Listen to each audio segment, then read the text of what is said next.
आणि यानंतर एक मोठी बातमी विधान परिषद निवडणुकांसंदर्भातली आहे।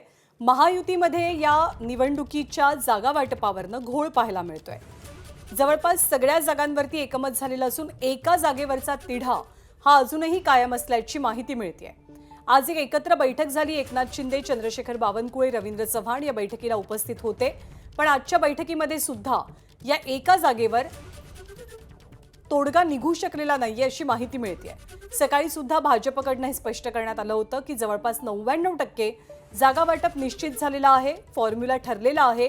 पण एक जागा अशी आहे की ज्या जागेबद्दल महायुतीत एकमत होत नसल्याचं चित्र आहे।